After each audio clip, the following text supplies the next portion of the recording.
Diam-diam Ben hendak mengambil buku yang disita oleh gurunya Miss Betty. Tiba-tiba dia melihat ada gigi palsu yang jatuh ke lantai. Ben penasaran dan mengintip dari celah pintu. Dia sangat terkejut melihat gigi Miss Betty seperti monster. Dengan segera Ben pergi dari sana. Saat di kelas, Miss Betty membagikan coklat pada murid-muridnya. Ben memberikan pesan kepada kedua temannya agar tidak memakan coklat itu, karena dia melihat tatapan siswa lain jadi kosong setelah memakan coklat itu. Saat jam istirahat, Ben menceritakan pada kedua temannya apa yang dia lihat. Namun Joe dan Lynn tidak mempercayainya. Hingga keesokan harinya, mereka melihat teman-teman mereka hanya melongo. Melihat ketiga muridnya masih normal, Miss Betty pun memaksa mereka untuk memakan coklatnya. Joe beralasan kalau dia sering sakit gigi. Beruntung bel sekolah berbunyi. Dengan segera mereka pun keluar dari kelas. Keesokan harinya, saat mereka hendak memeriksa Miss Betty, mereka ketahuan hampir saja Joe dimakan oleh Miss Betty. Dengan segera Ben mendorong Miss Betty hingga akhirnya mereka berhasil lolos. Ben mencoba mengatakan pada ibunya kalau sebenarnya Miss Betty adalah monster. Namun si ibu tidak percaya. Dia menganggap kalau itu akal-akalan Ben agar tidak masuk sekolah. Ben, Joe, dan Lynn pun diam-diam kabur dari sekolah dan pergi ke rumah Joe. Ben menceritakan kalau mendiang ayahnya adalah peneliti monster. Dia membuat buku cara mengalahkan monster. Namun buku yang dibuat ayahnya itu disita oleh Miss Betty sebelum Ben selesai membacanya. Lynn menemukan lembaran koran tahun 1922.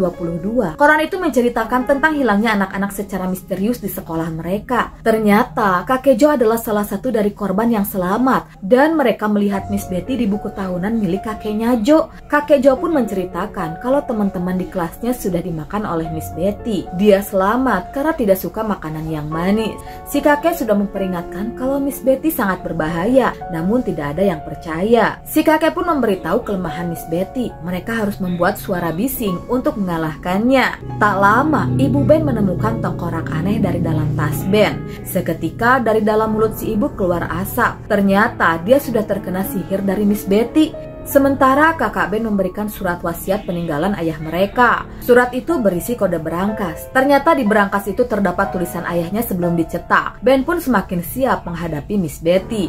Ibu Ben dan orang tua lainnya yang terkena sihir sudah berada di sekolah. Ben mengatakan pada temannya kalau malam ini gerhana bulan merah yang terjadi 70 tahun sekali, yang mana itu adalah waktunya Miss Betty untuk memakan para bocil. Mereka pun menyusun rencana untuk menggagalkan ritual Miss Betty. Miss Betty muncul di aula bersama murid yang sudah terkena sihir. Saat dia hendak memakan bocil ini, Ben teriak untuk menarik perhatian Miss Betty.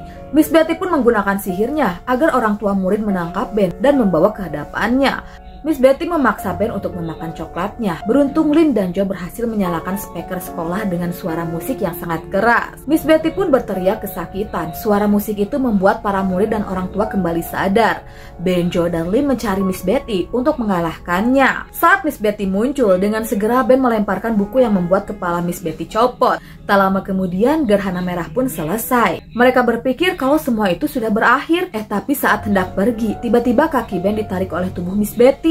Dia juga menyambungkan kembali kepalanya. Saat hendak memakan Ben, beruntung kakak Ben bersama para murid datang dengan memainkan musik. Miss Betty pun teriak kesakitan dan perlahan dia berubah ke wujudnya yang asli. Tak lama, monster ini pun meledak. Akhirnya sekolah mereka aman dari monster, guys.